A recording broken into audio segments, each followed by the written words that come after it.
Bai, bueno, igual amaieratik hasita, posten naizela Grajales jaunari entzun dizkiodan hitzak, entzuteaz.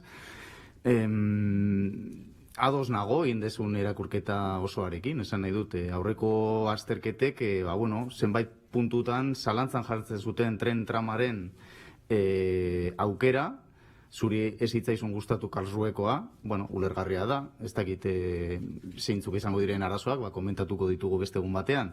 Dena den, gaur ona ekarri dugun proposamenak ez dauka zerikusirik tren tram soluzioarekin. Eta jada lehen interbentzioan azaldu zergatik eta zein den gure proposamena. Gure proposamena da jada eginda dagoen trenbidea erabili ahal izatea.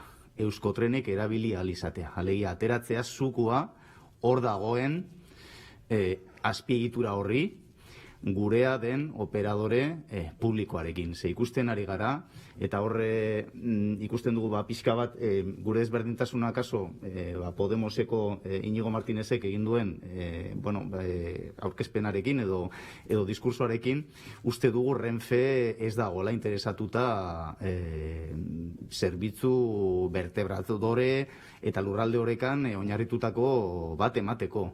Zergatik?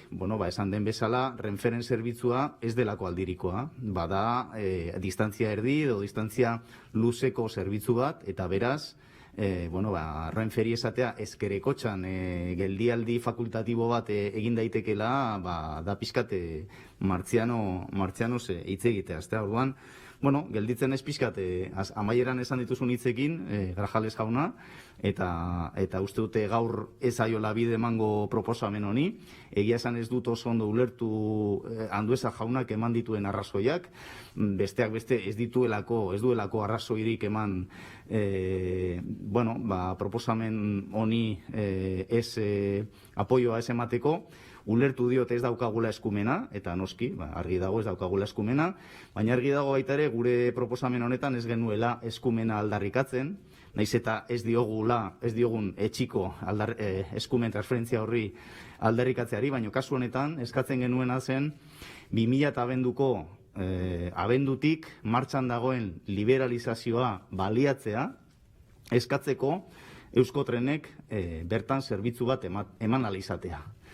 Hori bezain simplea da, ez da kolokan jartzen inolaz ere jokoaren arauak, eta bai aldiz proposamen eraikitzaile bat egiten da, lurralde oreka, modernizatzeko trena, sozialagoa egiteko. Uste dugu, hor bai igual ez gaude oso ados, aipatu da hemen urrun daudela geltokiak herrigunetatik, uste dugu horri buelta bat emango beharko litzaiokela, uste dut exageratu dela pixka bat ere bai, eta uste dugu bai ematen duela bide Gasteizen ekialde eta mendebalde zerbitzu hobe bat emateko, ze oraintxe bertan planteatuta dagoen tranbiak ez du hori egingo, bai emango diola zerbitzu Salburuko zati bati, baina Arkaiate, Larrein, Errekaleor inguruko sektore berri guzti horri ez dio zerbitzurik emango, eta etxebizitza mordo bat eraikiko dira datozen urteetan, eta bestalde Zabalgana oraintxe bertan aztertzen ari da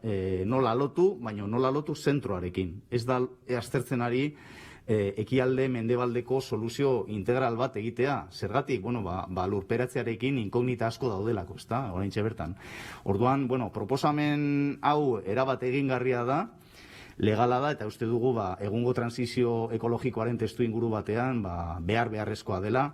Lehen esan dudalako, esan dudan moduan, autobusak ere ea hobetzen ditugun, ez da, uste dut 2022ko bigarren seihilekoan edo aldatuko dela kudeak eta hitzarmen hori, ea hobetzen den, baina hala ere, uste dut, gure partetik sustatu egin behar degula tren elektrikoa, tren soziala, ahalik eta zerbitzu sozial gehien ematen duena, eta noski kostu ekonomiko bat izango du, baina esan bezala teknikoki eta legalki posible da, eta falta zaiguna ekimen politikoa baino ez da.